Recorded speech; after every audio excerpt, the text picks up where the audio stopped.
नमस्ते दोस्तों, आपका स्वागत है कैवल्य धाम इस चैनल पर, जहां हम भगवत गीता के शाश्वत ज्ञान को जानने का प्रयास करते हैं। आज के एपिसोड में हम जीवन की चुनौतियों को सामना करने के लिए मार्गदर्शन देने वाली कुछ गहरी सिखाने वाली बातों पर ध्यान देंगे। आज हम भगवत गीता के ऐसे उपदेश के बारे में बात करेंगे जो हमें अपने क्रोध पर काबू रखने की महत्वपूर्ण शिक्षा देता है। भगवत गीता में अध्याय 2 श्लोक 63 में कहा गया है, क्रोधात् भवति सम्मोहः सम्मोहात् स्मृतिविभ्रमः स्मृतिभ्रंशात् बुद्धिनाशो बुद्धिनाशात् प्रणश्यति। भगवत गीता के दूसरे अध्याय श्लोक 63 में भगवान श्री कृष्ण हमें मानव जीवन में क्रोध के प्रभाव के बारे में बताते हैं। ये श्लोक आत्मा के स्वभाव को विस्तार से समझाने वाला है। क्रोधात् भवति सम्मोहः, इस भाग में भगवान श्री कृष्ण कहते हैं कि क्रोध से मनुष्य मोहित हो जाता है।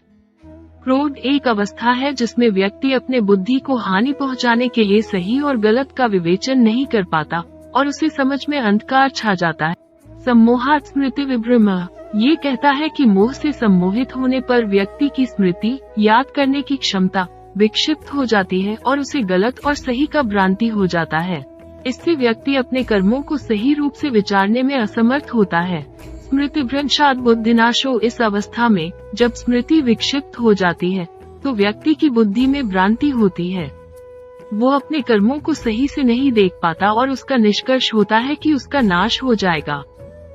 बुद्धिनाशात् प्रणश्यति, श्लोक का समापन होता है यहाँ, जहाँ भगवान कहते हैं कि जब बुद्धि नाश होती है तो व्यक्ति का पूरा प्रणश्यति अर्थात वो अपने लक्ष्यों को हासिल नहीं कर पाता और अपने जीवन का उद्दीपन नहीं कर सकता है।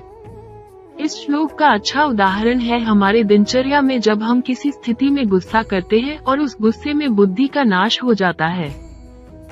गुस्सा हमें स्पष्ट सोचने की क्षमता से वंचित करता है और हम स्थिति को सही रूप से नहीं देख पाते हैं। इससे हम स्वयं को और अपने पास के लोगों को नुकसान पहुंचा सकते हैं।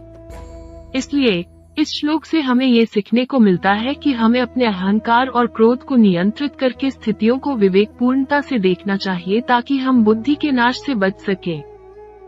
इस श्लोक से हमें ये सीखने को मिलता है कि क्रोध को नियंत्रित करना हमारे जीवन में कितना महत्वपूर्ण है और इससे हमें कैसे बचना चाहिए। ये हमें सावधानी पूर्वक और सकारात्मक दृष्टिकोण से कार्य करने की सीख देता है। श्लोक की शिक्षा का अनुप्रयोग करते समय व्यक्ति को क्रोध को नियंत्रित करने और इसे अपने क्रियाकलापों पर नियंत्रित करने के लिए प्रयासशील रहना चाहिए।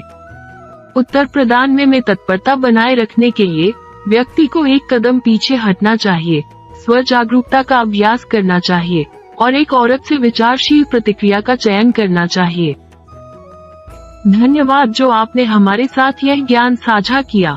भगवत गीता के अमूल्य सिद्धांतों को अपनाकर समस्याओं का समाधान ढूंढने में मदद मिल सकती है।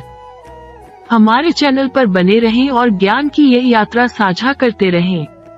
जय श्री कृष्णा।